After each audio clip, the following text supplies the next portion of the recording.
So good evening. Welcome to this moderated town hall with the finalists for the City of Urbana. I'm Mayor Diane Marlin.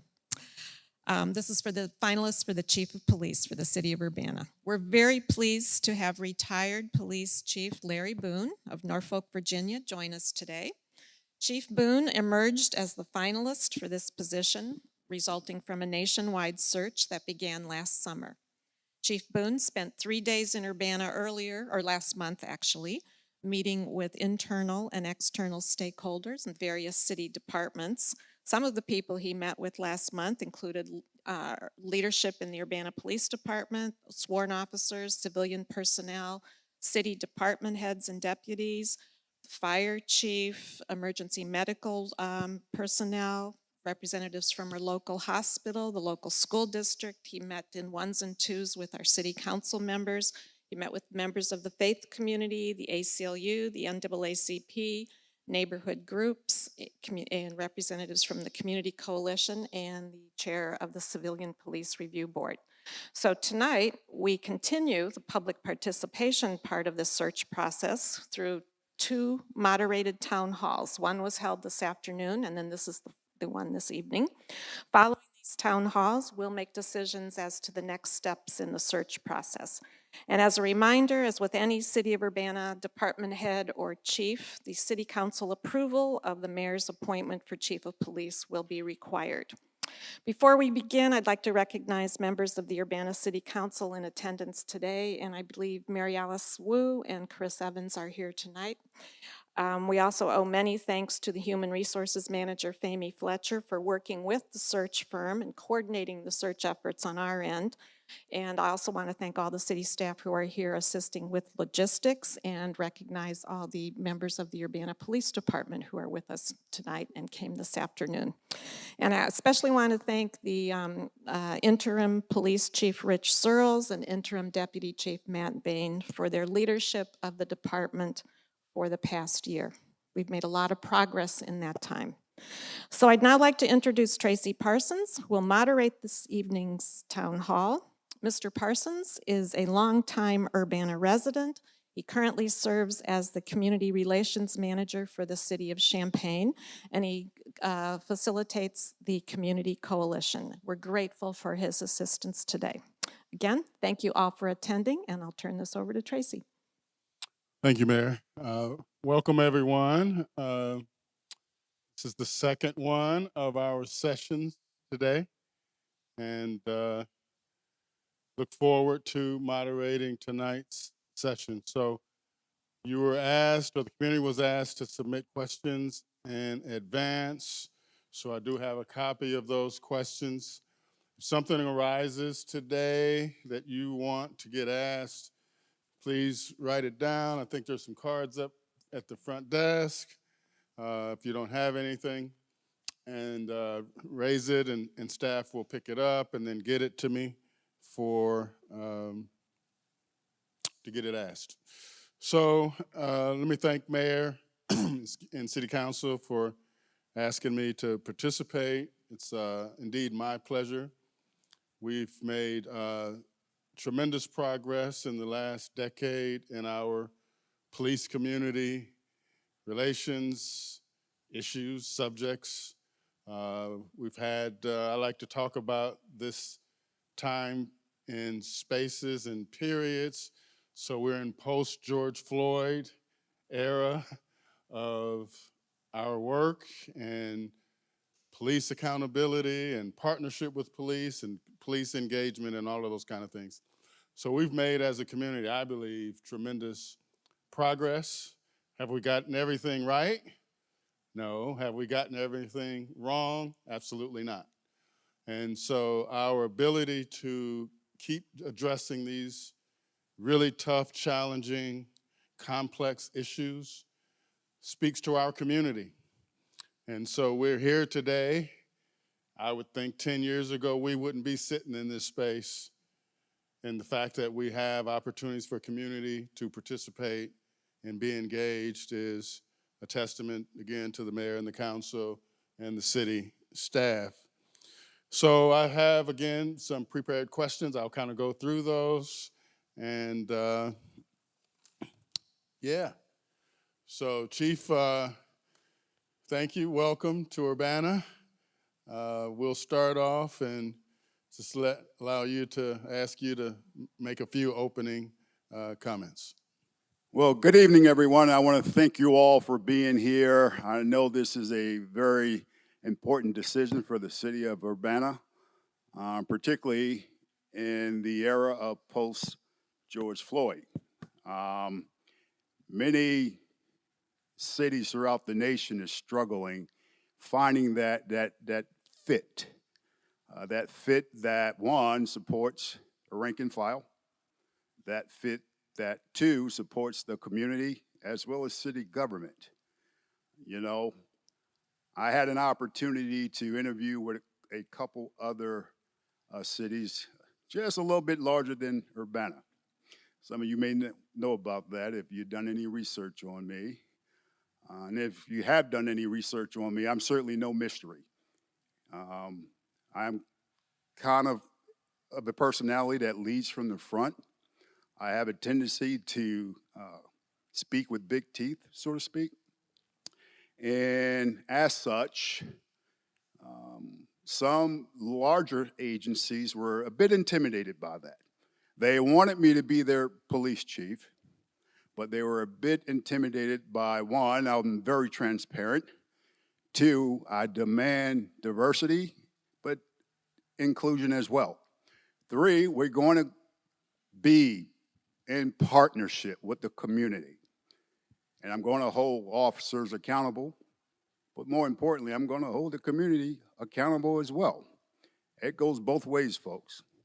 So with that, I was contacted by the search firm that was responsible for the search for the police chief here in Urbana. And he said, Larry, you know, this city's looking for everything that you've already done in Norfolk. Give them an opportunity. Subsequently, I met with Famey and the city manager, Carol Minton, and subsequently there, sometime later, Madam Mayor Marlin. And they all stressed to me those tenets that I mentioned previously, that's what they were looking for, which is why I'm here. And I know a lot of folks, big city guy, why is he here in Urbana? What you'll learn about me very quickly, I don't yield or succumb to pressure. I like conflict. You have tough questions, I want to hear them. You have a tough environment, invite me. We are going to be a better department than we are today.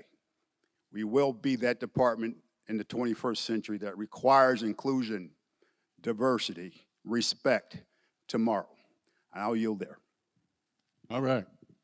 So we have a series of questions in the categories of community engagement, youth intervention, school partnerships, policing strategy, crime intervention, gun violence, civilian police review board, leadership and accountability,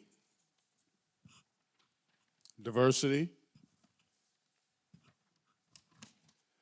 social services, restorative justice, anti-police, officer morale and wellness, and then we have a few questions that fall under the miscellaneous category. So first question, just to kind of get us going. Tell us about Larry, not the police chief. What does Larry like to do? How do you like to be involved in your off time, hobbies, those kind of things? That's a good question. I think it's important that you know a little bit about me in terms of how I interpret things the way I do and why I make decisions based on my experience. Somebody once said, I don't know who it was, but you are a part of everything you've met. So I grew up in public housing in New Jersey. Very challenging environment. As I said previously, you are a part of everything that you have met. So anything public housing has to offer, with the exception, I want to underscore, exception of breaking the law I've experienced. Never in a million years would I have thought I'd be sitting here speaking to you all about being your next police chief. This is a profession I never saw myself in, quite frankly. Subsequently, I had an issue with law enforcement, and I was sent south to live with my grandparents. Living with my grandparents created a new environment for me, and an environment where I could thrive, had opportunity, didn't go to bed listening to the sound of gunshots and people screaming on an empty stomach and expected to perform the next day in school after you didn't walk through a puddle of blood. That was my experience before I moved. Now, thriving in the state of North Carolina because I didn't have those issues, I was fortunate enough to earn an athletic scholarship where I thrived. I thrived well enough to have an opportunity to try out for the NFL. Didn't work out for me. One particular game, I saw a African-American police officer. I'd never seen one before. 20, 21 years of age. I'm staring at this man because it was like seeing a flying unicorn. And I knew that's what I wanted to do.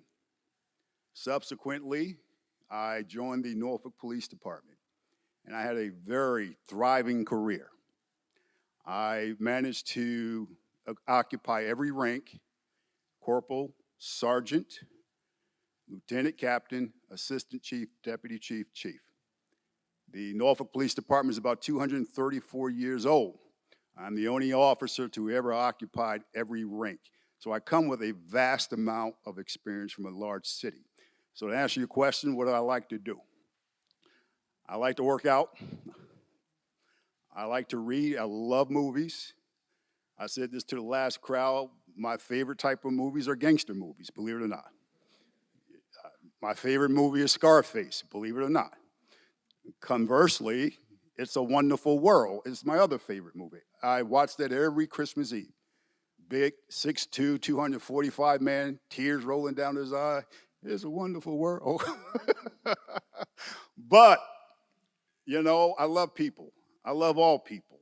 And what you'll learn from me is that I'm not afraid to go in any group. It can be Caucasians, it can be all black, it can be Hispanic, it could be Asian, it could be the LGBTQ community. I can navigate in all spaces. I love all people because collectively, it's going to take us to move the needle. Those are some of the things about me. If I'm your chief, you'll see other things that you'll say, he's a different kind of chief. That's what they used to refer to me in Norfolk. He's a different kind of chief. So that was the nice little softball to get us going. Let's talk about civilian review boards. What's your thoughts? What's your experience with them? How do they play in a Chief Boone administration and department and city? That's a good question. You know, CRBs is relatively new. They recently surfaced to the forefront after George Floyd. A lot of people don't know this. There's about 18,000 police departments. You would think there would be more than about 200 CRBs, but that's all there is. So there hadn't been an appetite for CRBs up until now. So before I left Norfolk, we were in the embryo stages of creating a CRB. To answer your question, I do embrace the concept of developing a CRB. My only concern, I want to underscore, is that when it comes to discipline, the final say-so should remain with the chief of police. Here's why. The data shows that civilians have a hard time terminating an officer during the holidays. For an example, let's say an officer did something that was deemed to be an action that he or she should be terminated for. Civilians have a hard time doing that, let's say Christmas Eve. Police chief, historically, we don't, because we know that individual needs to be separated from the department. In addition to that, it takes several years to learn the nuances of recommendations as it relates to policies, as it relates to the incident, clearly regarding excessive force, several years to understand the nuances of use of force and the different policies that are developed over time. It took me 30-something years to finally grasp it all. I'm really good at it. I wasn't as good at it in the beginning, but towards the middle of my career, I kind of understood the recommendation and what that should be. So long story short, yes, I embraced the concept. In Norfolk, we started one and what it looked like, because a lot of people are curious as to what that looks like. The council selected the membership. The membership had a spokesperson. That spokesperson was afforded to sit in the room with the investigating officers as they are interviewing the complainant or the officer that's being complained against. The spokesperson was not allowed, would not be allowed to ask questions, but they would be afforded every piece of evidence, be afforded an opportunity to view the interview. Again, the only concern I have about that is that the final recommendation as to what happens to that officer should stay with the chief of police. So if I put my community hat on here for a moment, there are those in the community that I know would say, police can't police themselves. What's your response to that? Well, I think I would disagree with that. Because if you imagine the model I just highlighted with a representative of the CRB, looking at every step, okay, in every interview, a rational person would arrive at the same conclusion the chief has. That's what the data shows. A lot of times why folks don't trust the police, and I understand the history of it. There's a dark history of policing as it relates to certain communities, which is why I stress that we need to educate our officers. This particular generation, you know, if you make it about them and it's their fault, you're never going to get anywhere with that. What you need to do is educate officers about the time periods in which law enforcement was used as agents of social control. Those time periods was slave patrol, whether you like it or not. That's a fact, folk. Jim Crow, unfortunately, that's a fact. And civil rights. Unfortunately, law enforcement was used to do things that we should not have been doing. But with young folk, if you educate them on that subject, they start to understand why they may not be readily accepted in a community. The way we get over this issue surrounding trust, we have to be extremely transparent, okay? One of the things I do or have done in Norfolk is we have a crime model tool called CompStat. I don't know if you're familiar with CompStat, but what CompStat is how do we go about addressing crime in a particular community? We invite members of that community to that meeting so they can see for themselves what's going on in their community and why we are there and why we're doing the things we have done. 95% of the time, if you're transparent and you share information, you hold officers accountable as well as holding community accountable, we can start making dividends. I'm not saying everything is going to be, totally 100% corrected, because there's always going to be a challenge. But the challenge is continuing to press forward, being as open, as honest, and transparent as you can possibly be.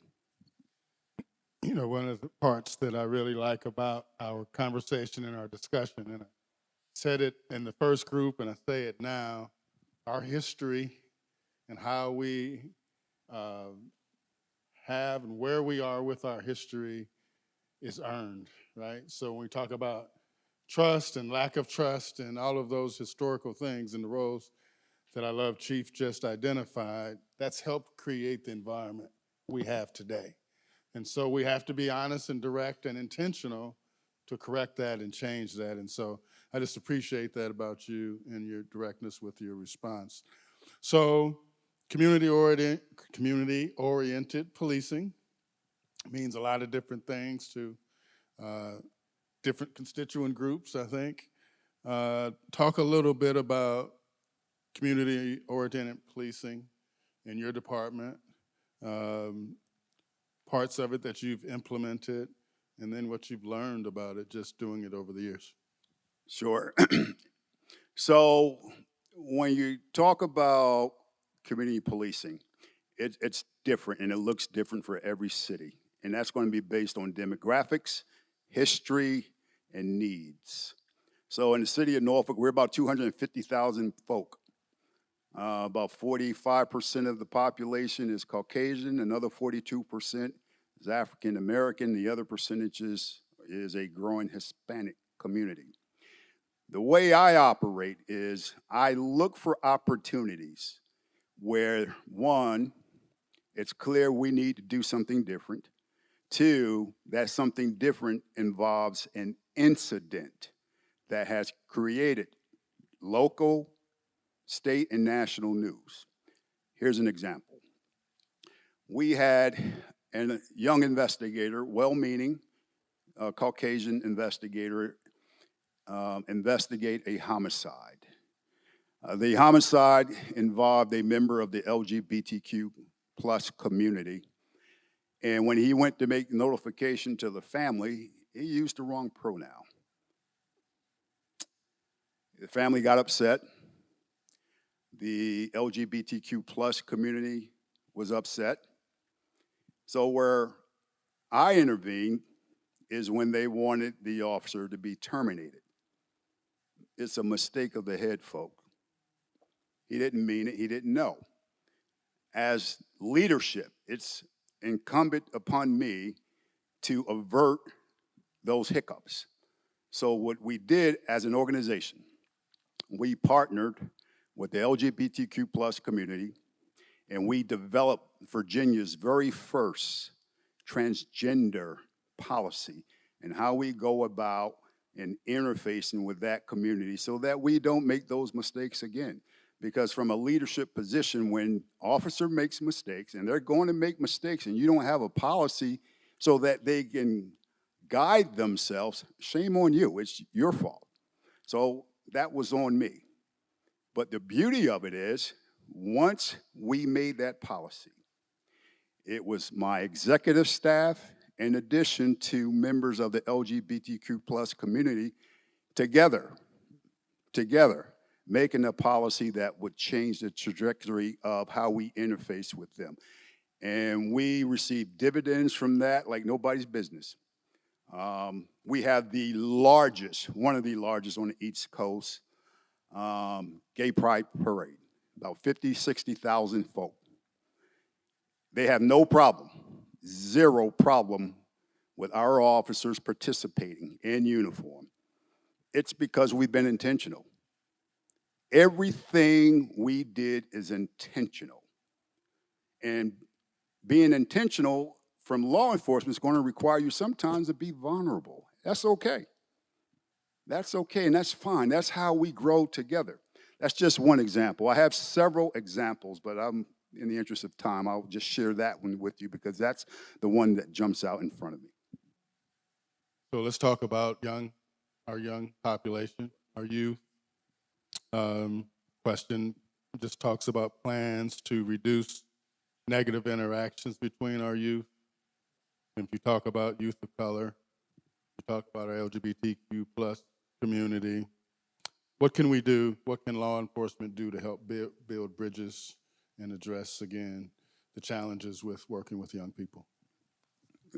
Now, I apologize to some folks because some folk in here have heard me say this about 5 times, and that's okay. But to answer your question, and he has to because it's important that you understand, in Norfolk, I said previously, everything we did was intentional and we wanted to be able to measure. So let's talk about our young folk. Let's talk about our young folk from Title I schools, okay? There's about 10 of them in Norfolk. As you know, if you cannot read by the time you hit the 3rd grade, that school to prison pipeline is real. So as an organization, one of the things we wanted to do, again, is be authentic, intentional, and partner with this organization that had a mentoring program. So what it looked like was, at the beginning of every school year, about 70% of my officers participated in this reading program with these young folk. Now, 100% of these young kids were African American, and about a good portion of my officers that participated in this program was Caucasian. Now, here's the unique thing about this program. So my officers, for the most part, during any given day, they're going to these kids' community and making arrests, whatever the case may be. Whether they're called there for a domestic, whether they're called there for something else, they're making arrests. A lot of times they're making arrests in the presence of these young kids.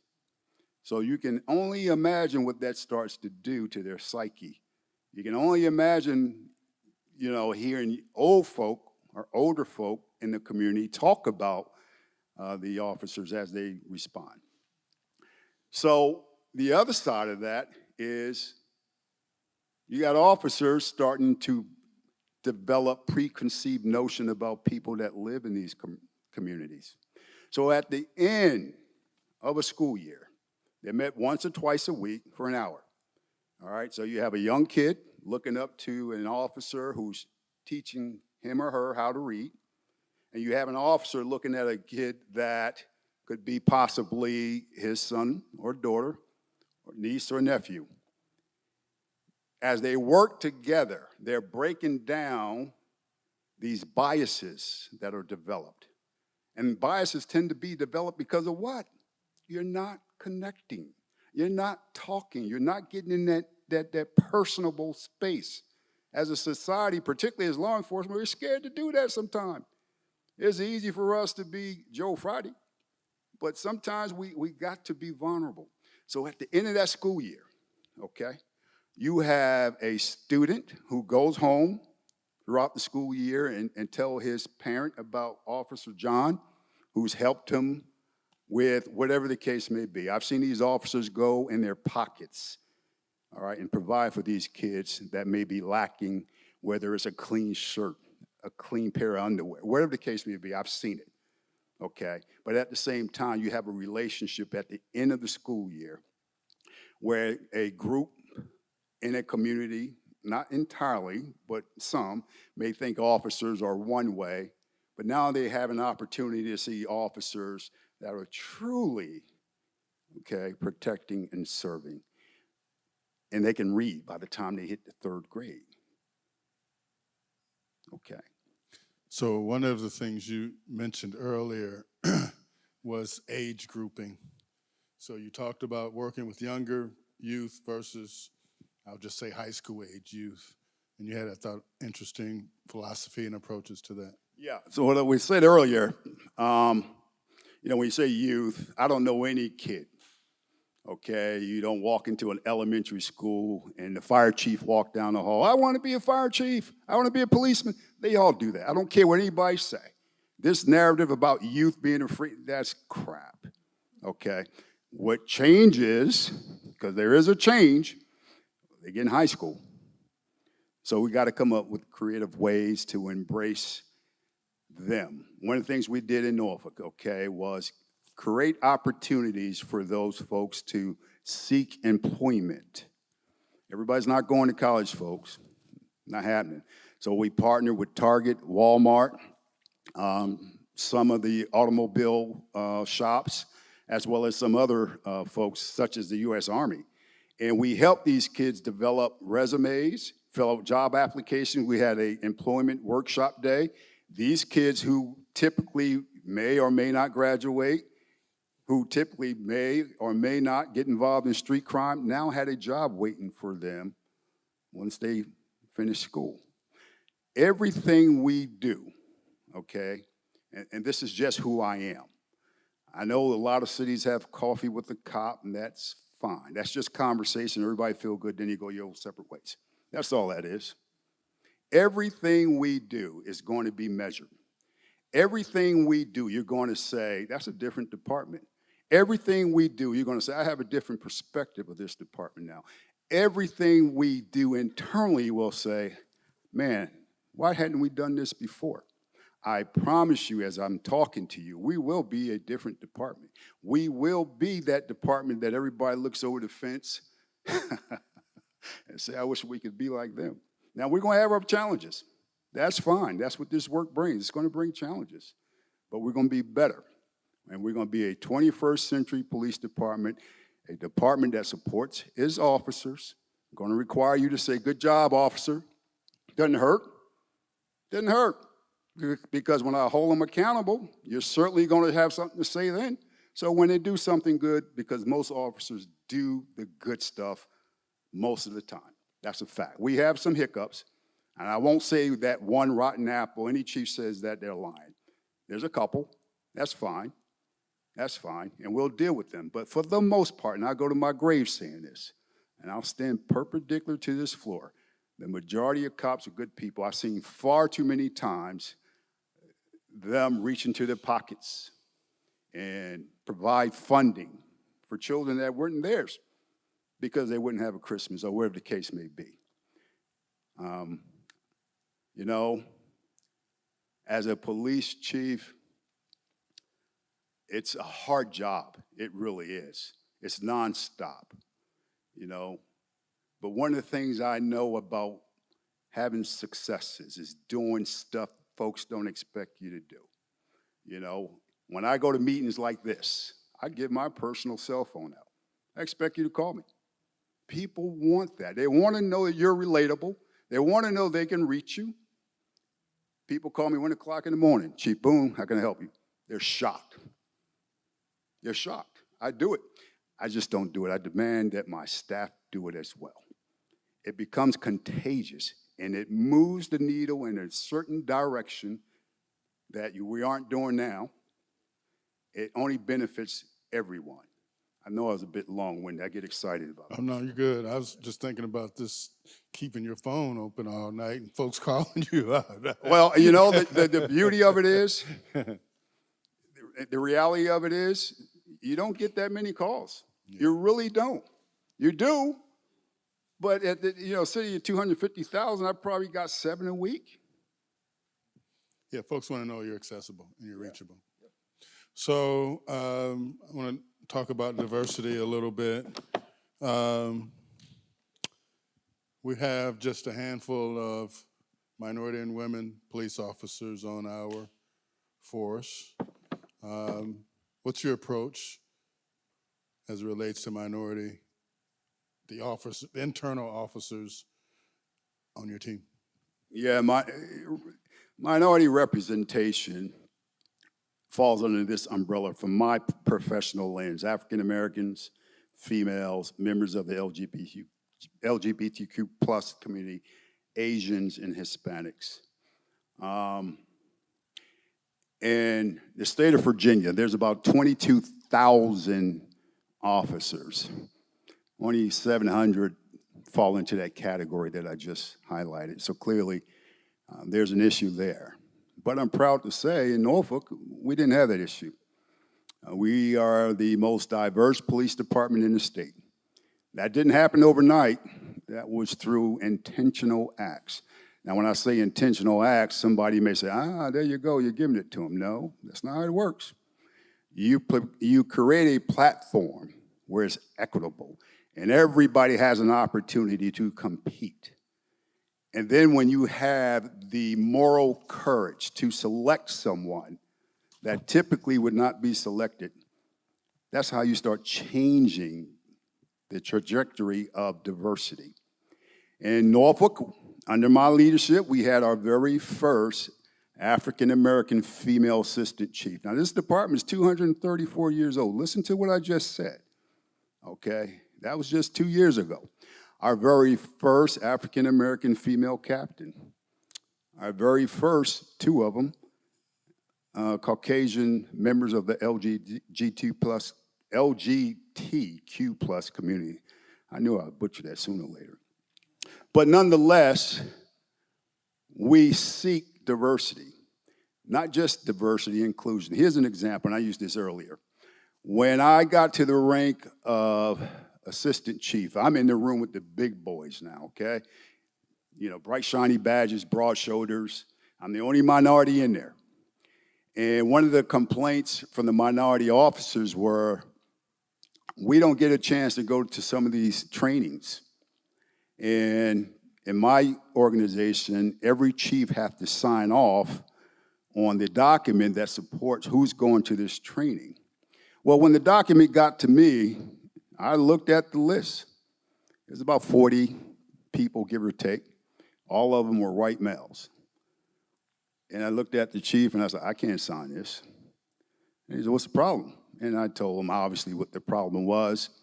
And instead of getting angry, they all collectively said, Larry, that's why you're here.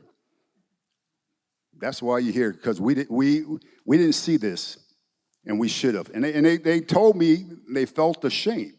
But I know their hearts because I grew up on the department with them. Sometimes, though, having a good heart ain't enough. Sometimes, though, you have to have moral courage. So I can speak on and on about community engagement, diversity and inclusion, because I get excited about it. But I also get excited about this profession, particularly in the last 3 years, because it's been, oh my God, it's been under the gun of, you know, folks that have agendas, folks that don't readily embrace PD. And as a leader, if you don't push back on that, you're doing the women and men of your profession a disservice. You have to push back on that with the same vigor that you have when you're celebrating that we do something well. You're going to know what this department does and does well, because we're going to highlight it. There won't be any excuses that, wow, I didn't know. You're going to know. And when they do something well, I expect you to say, good job, officer. Appreciate you taking those 2 or 3 guns off the street. There are so many tools out here to highlight the good work that we do. Folks don't have a problem finding the bad stuff that we do, so we're going to highlight the good stuff. I'm sorry, go ahead. You're all good. You're all good. They're getting a chance to see all of. He likes to talk, y'all, right? It's all good. So, can you imagine a future where well-resourced social services decreases the need for police and urgent armed response? Yes, that's important. Thank you. And I'll share a story with what I shared with the first group. 1 o'clock in the morning, I'm up naturally, and I get a ping on my phone, and it's a photograph of about 12 to 14 squad cars lined up outside the hospital. So I'm thinking there's an officer-involved shooting or something of that ilk, but that wasn't the case. Every member had taken someone suffering from a mental psychosis in custody. Now, if you got 12 to 14 squad cars at the hospital, each of them at a minimum is going to be there 4 hours. Who's answering calls for service? When you consider most officer-involved shootings involve someone going through a mental psychosis, why would you want to continue to send badges and guns to that type of call? So the concept I embrace is a co-response with an officer and someone from the mental health clinician profession. I don't embrace the officer being in uniform because some cases folks going through a mental psychosis, when they see uniform, they react differently. So what it would look like, it would be someone in a polo shirt, khaki pants. They will still have their badge and gun, but they are in a support role, okay? They are a cover person. They don't become the point person unless something starts to turn violent. So I think there's a world when that exists. Any city that does not embrace that concept, they are sorely leaving themselves in a position. Let me remind you that if you have a question, please write it down, and city staff will pick it up and then get it to me to get it asked. We just kind of touched on this a little bit, this notion of police militarization. How can Urbana be different? That's making some assumptions, right? And comes from the place of tools and tactics and approaches with policing. But this question is kind of from the military approach, militarization approach. So, good question. There's two sides to that equation. There's opportunity where that world exists and it's necessary, and there's opportunity where that world does not exist. I want you all to know that your department has not embraced 1033 surplus of military equipment. What that means is when there was a declaration on the war on drugs, the federal government made it affordable for police departments to outfit themselves with all kinds of tanks, machine guns, you name it, you could have it. So when I researched Urbana, all they asked for was for 20 rifles. Very reasonable, very reasonable. I've seen some cities had like 30 to 45 topics, okay, tanks, things of that nature. So your department isn't embracing that notion to start with. But when it comes to training, let me give you an example where that type of training is very beneficial. A few weeks ago in Memphis, active shooter, what you saw, folks, was military training. Now, who would have a problem with stopping a threat to what you saw on body-worn camera that particular day?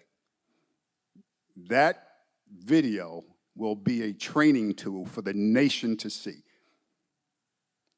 So I finish where I start.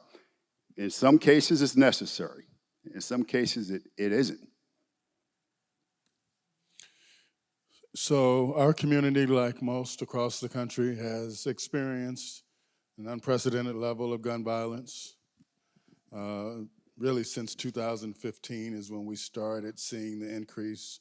And then 20 and 21 were historic years of shooting incidents, homicides, and the whole like. What do you believe the police department's role is in crime prevention and addressing gun violence and being part of the solutions? I'm going to give a different response than I gave the last time, although the last response was quite, it was fitting for the question, but I want to be more micro in this sense. Cities across the nation had saw an increase in shooting because right after George Floyd, all cities, for the most part, wanted to do something meaningful to alleviate adverse impact on folk.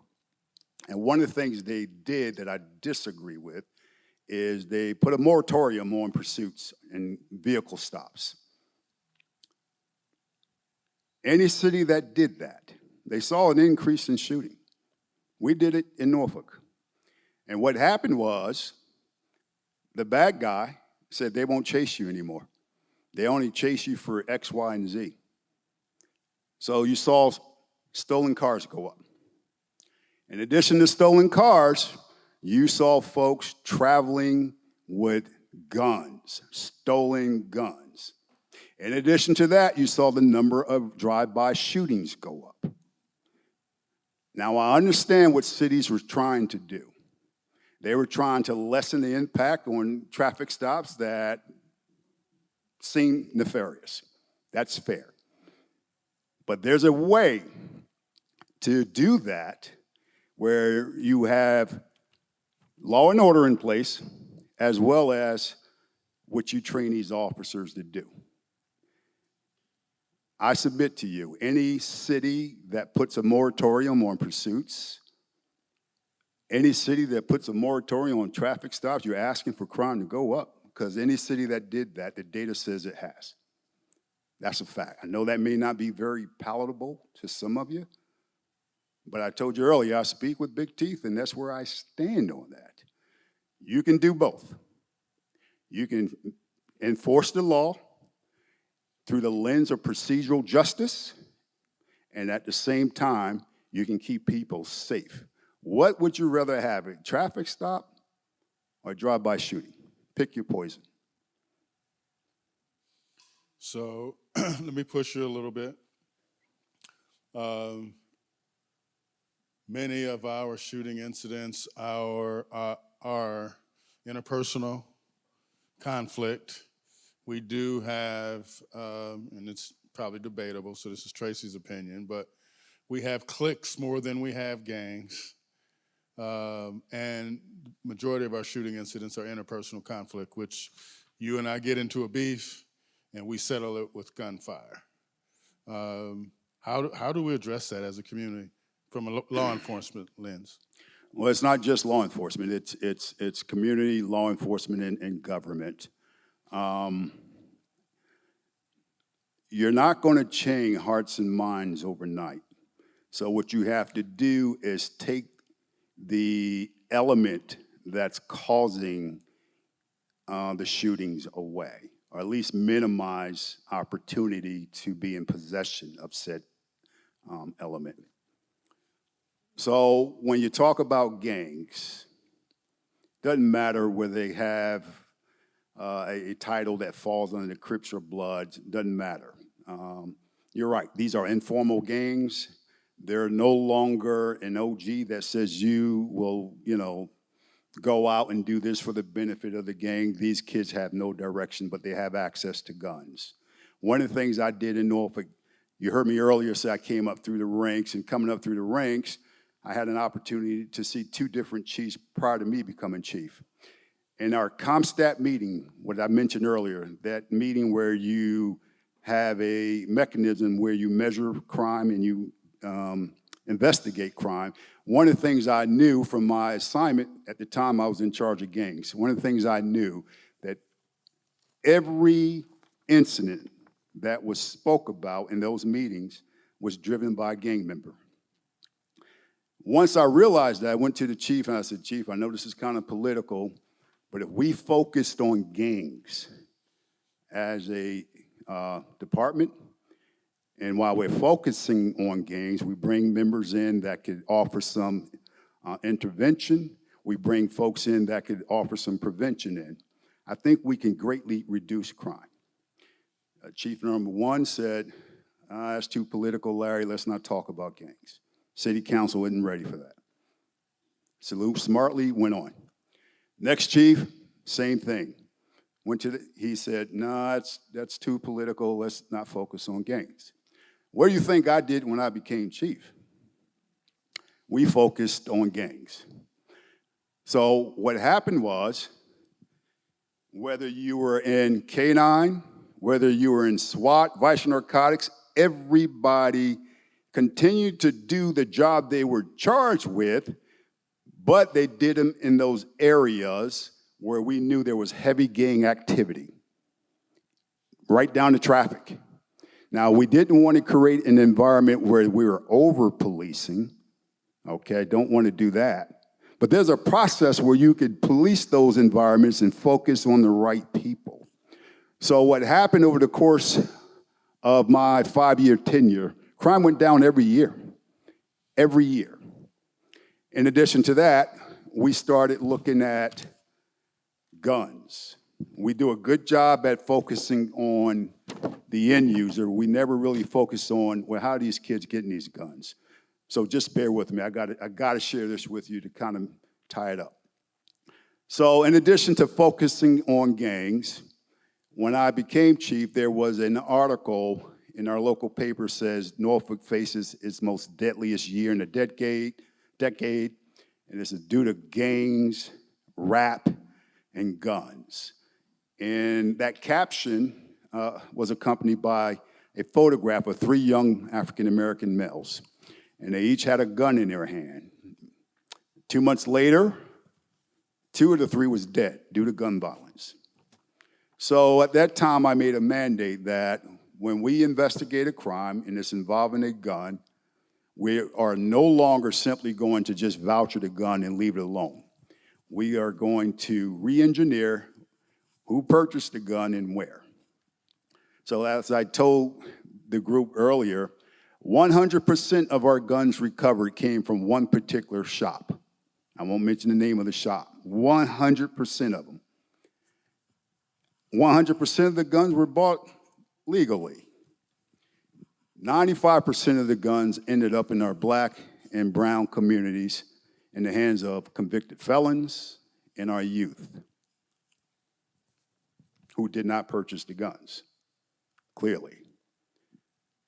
So at the end of the 5 years, I made that information available for public consumption. And the moment I did that, I started getting invitations to several politicians, and they wanted to know what could they do to avert some of that. So one of the things we were able to do based on that data, in Virginia, before presenting that data, you could buy as many guns a day that you could afford. We made it so you can only buy 1 gun a month. In addition to that, we made it mandatory that you had to report your gun lost or stolen within 24 hours. Because before that, we would go to the original purchaser and we said, sir, you know your gun was located over here in the hands of so-and-so and so, and it was used in the crime, and he or she would just kind of like give us a smirk, like no. Couldn't hold them accountable. But once legislation changed, so did the behavior. So we started seeing less and less and less of the things that I highlighted earlier. The problem is there's so many guns out there that it's going to take some time to see any real dividends from that. Share with us a little bit about your leadership style, especially as it relates to accountability for your officers and your leadership team. So my leadership style, you know, if I am your chief in the coming days or months, one of the things you'll see that I'm very visible and I'll be very approachable. And one of the things you'll see is that I'm going to require as a community that we hold each other accountable. It's easy to say, Chief, what are you going to do about your officers? Yes, I'm going to hold them accountable. I'm going to require that they hold each other accountable. I'm going to require if they see one of their peers going a bit too heavy during an arrest, I want them to intervene. There will be policies that require them to intervene. Okay, there will be policies that require them, supervisors, to review body-worn camera, okay? In addition to that, there will be a request from our community to support these officers. When you start hearing the great things that they're doing, because I know they're doing great things, we're just not spiking the ball on it. I want you to support them, as well as city government. You guys with these questions trying to get me in some trouble. So talk to us about we have a strong, vibrant faith community, very active with multiple different religious and faith-based, practices, beliefs, and engagement. Talk specifically about your work with the faith community and the community there, Sharon. Is that the trouble? I rephrased that question. All right. Actually, that's an excellent question. You didn't ask that the last time, but so in my most violent sector in the city of Norfolk, there's 64 churches. Listen to what I just said. My most violent, 64 churches. So as I came up through the ranks, I had an opportunity to see our pastors and reverends interface with our chief, and they would have an annual dinner. And at the end of the dinner, they would ask the chief, anything we can do for you? And the chief, being polite, he would always say, no, just support me in case of unrest. So I was waiting for me to become chief, and I was waiting for that question. I told you I'm very straightforward. So when they asked the question, I said, yes, as a matter of fact, there's something you can do. Let me show you some data. And I proceeded to show them the data from their geographical area where their churches are located, okay? And I told them, unfortunately, where your churches are located is one of the most violent sections of the city. And they said, well, Chief, how can we help? I know folk. They want to help, they just don't know how. I said, you know, I have this idea. It's called Clergy Patrol, where you make yourself available Fridays and Saturday nights from the hours of 9 p.m. to 12 a.m. We call that the witching hours, because you are afforded an opportunity, number one, to sit with an officer, listen to the radio, listen to the challenges that these officers go through, but at the same time, when the scene is safe, you may have an opportunity to provide counsel, prayer for someone you know that attends your church. And one of the things I know about pastors, they're going to talk about it. They're going to talk about it. So they go to church. Man, I had the most wonderful experience. I met with Officer John, and I had an opportunity. I saw, Miss Betty Lou's son. He was involved, and I had the opportunity to pray over him in the cover of law enforcement. That's a beautiful thing. So, as I said previously, there is no entity, none, that we will not be able to develop a partnership with, where you're going to have a role.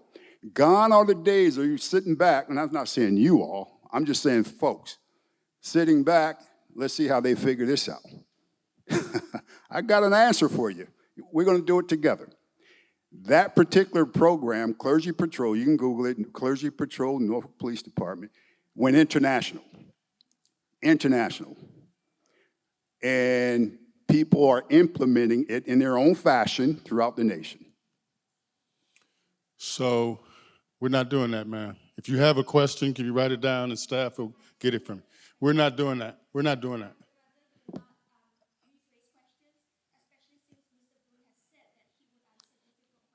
Yeah, we're not doing that, okay?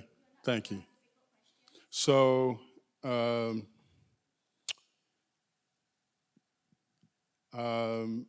believe one of the leading calls for service from law enforcement is domestic calls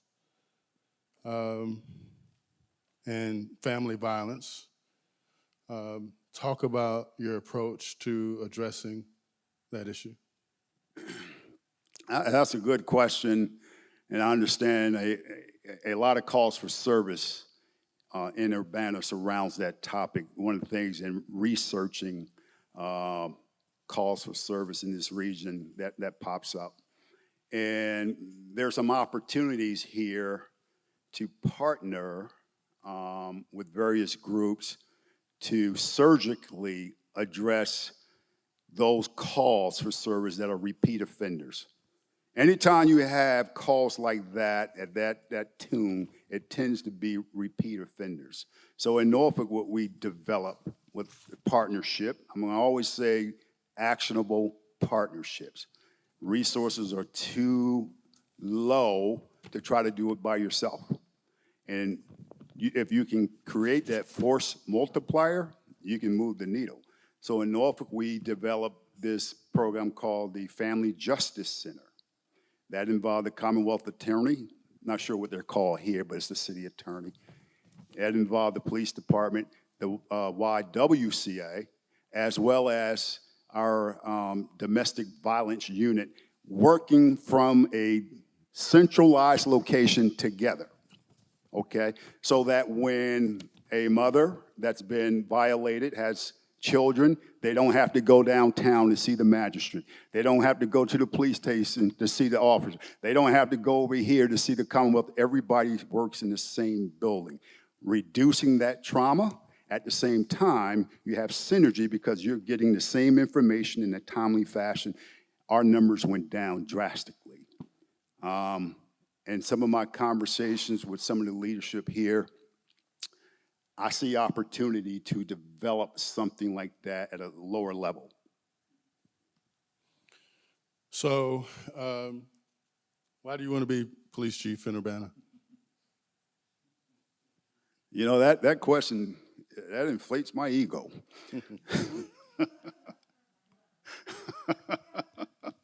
No, seriously though, here's the deal, folks. I applied to two major departments, St. Louis and Cincinnati. And right after George Floyd, all across the nation, cities were highlighting, advertising that they wanted a police chief that was transparent. I did that in Norfolk. They wanted a police chief that could build bridges between community and law enforcement. I did that in Norfolk. They wanted a police chief that could hold officers accountable. I did that in Norfolk. And they wanted an officer, a chief that could reduce crime. Same thing. I did that in Norfolk. When the rubber met the road for them to select me, things changed. They heard things that I was too progressive for them, and that rank and file may have a challenge with a chief that is too progressive. Oh, the other thing they wanted was to drive diversity and inclusion. Did that in Norfolk. So the gentleman that was responsible for this particular search reached out to me, and he said, Larry, all the things that you've done in Norfolk, Urbana really wants that. They're not just saying it, they really want it. Because folks, right now, let me get your attention. Right now, there is a challenge between law enforcement and community arriving at real police reform. Everybody's pushing. Everybody's pushing, and they're tippy-toeing. How do we get there? We get there collectively together through compromise. I know this because we did it in Norfolk. Norfolk had more protests during George Floyd than any other city in the state. We had zero rioting, zero looting, zero arrest, zero, because we were intentional. We allowed folks to march, highlighting their First Amendment right. My officers took some smack. They did. I'm not going to sit here and say they didn't. But you know what they did? They went to the next intersection, made it so that they can continue to protest. I kind of got lost in your question because I got stirred somewhere else. But I think I've addressed it enough. Right. If there's something I missed, reframe it. So I've got a question here about an organization called Noble. Maybe you could explain what Noble is. And then are you a member in or active and a member of Noble? So Noble is the National Organization of Black Law Enforcement Executives. Yes, I'm a member. I am fortunate enough to be the second chief in the country to receive the Eric Holder Leadership Award. Loretta Lynch, who was the U.S. attorney at the time, bestowed it on Eric Holder, who was retiring. Eric Holder bestowed it on a chief from Florida, and I was the second in the country. So I am familiar with Noble. I know their president. I know their executive staff. I have been a member since 2010, I think. We've got roughly about 5 or 6 minutes left before you give us your closing statements here. I do thank you for your engagement and involvement. I give them a round of applause and just say thanks for.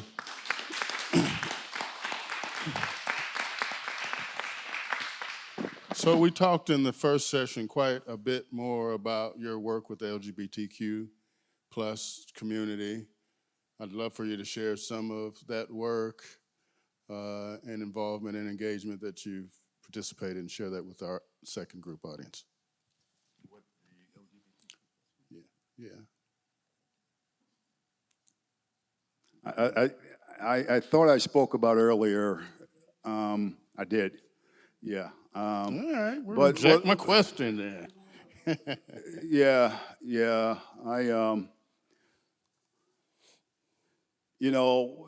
Not to get hanky here.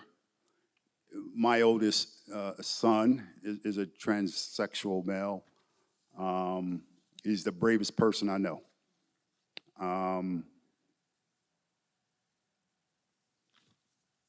Yeah, I'll leave it at that. So another question that came up in the first group was just about the difference in size of community. So roughly, hearing that we're about 200,000 people less than Norfolk. How does that impact and address your approach to policing and leading a police department and community our size? Quite naturally, everything will be scaled back.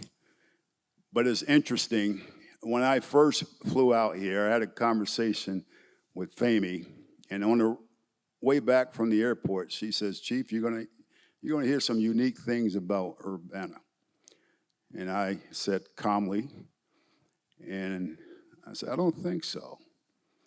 I said, I've been around. I don't care if it's a 30,000-man department or a 30-man department.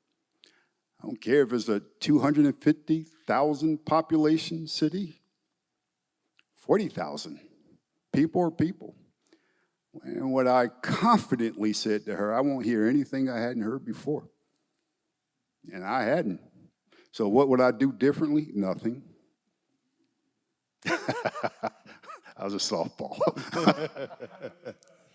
I don't know this to be factual, but the questioner says that there's a large Aryan population here. I don't know that to be. Asian. Oh, thank you. I am so sorry. That's why I said Aryan. I don't know this to be true. You've talked about diversity and inclusion, but Asian populations.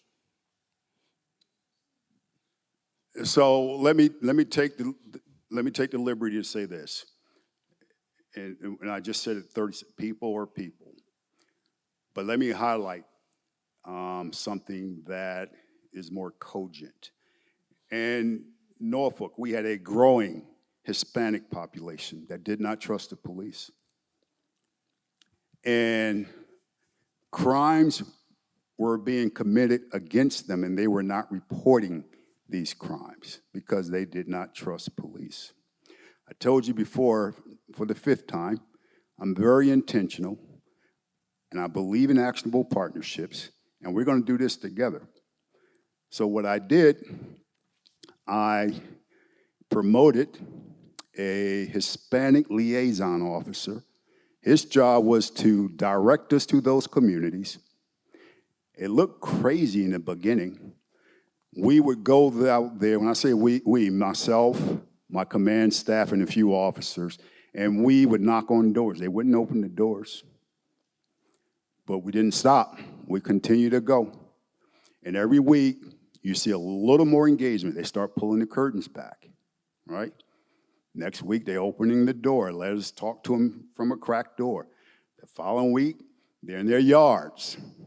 The following week, they're on the sidewalk, and by then, we have about a collection of 35 to 40 officers, okay? And I'm 35 to 40 officers, 35 to 40 community members and officers. So through an interpreter, we're having conversations. And you know, their concerns were just like anybody else, just like anybody else. The difference was the chief concern was how would we treat them and would we send them to immigrations? That's not our role. That's not what we do. Okay, that's not our role. That's not what we do. Our role is to enforce the law. If you break the law, yes, we're going to treat you just like anybody else.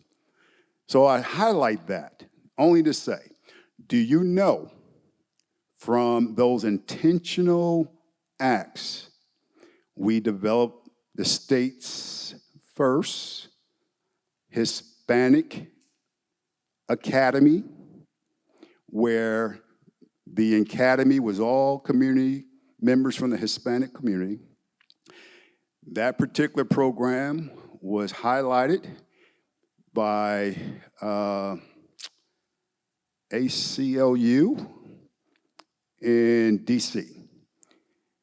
And again, it's one of those things that we were able to do because we were brave. If you highlight and research the Norfolk Police Department, last 5 years, you will see first a lot. Because I'm not afraid. I'm not afraid to do the right thing.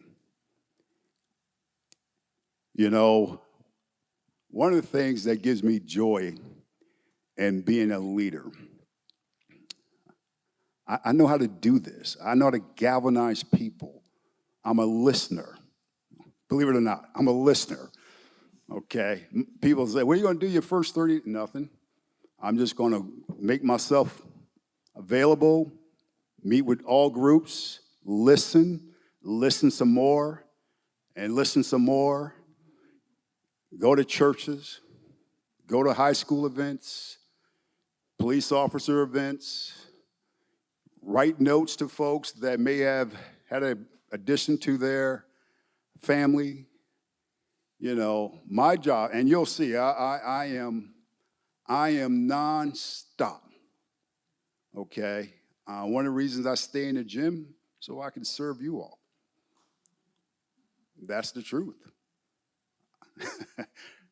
I'll give you a week, and if we come to an agreement, within that week, you're going to say, that's a different kind of chief. I'll yield. So we've gotten through the questions, and you said a couple of them a couple of times, but why don't you close us out and share some final thoughts with us? Well, once again, folks, I want to thank you all for coming out. I know this is hard to do, but it's important. It's important that, you know, we get this right, you know. Mayor Marlin has put together a staff that has been in lockstep in ensuring that they get the right candidate. They must have an awful lot of confidence in me to make me the candidate. I'm flattered, but I say this with all confidence. My job is to improve morale. I'm certain I can do that. Can't do it by myself. I'm going to need the support of council. I'm going to need the support of the community. I'm going to go back to what I said previously. You're going to know the good things they are doing to keep you safe. And I'm going to challenge you to say good job. Because you're going to certainly challenge me when we get it wrong. And we don't get it wrong a lot, but we do sometimes. But I say in closing, I look forward to being your next tip of the spear as it relates to law enforcement. Urbana has certainly embraced me. And from the bottom of my heart, it's heartfelt because, again, I have had an opportunity to interview in some much larger cities. I didn't feel the love like I feel here. So, folks, I know you want to get home to your loved ones, and I'll close by saying thank you all for showing up. Chief Larry Boone. So we do have some surveys. If you don't mind, if you would stop and complete those. Bridges raising her hand. If you stop and complete the surveys, give us your thoughts and comments. And I want to thank the mayor and the council for having me, and thank you all for coming tonight. And Mayor, you're going to close us out? All right. Have a good evening.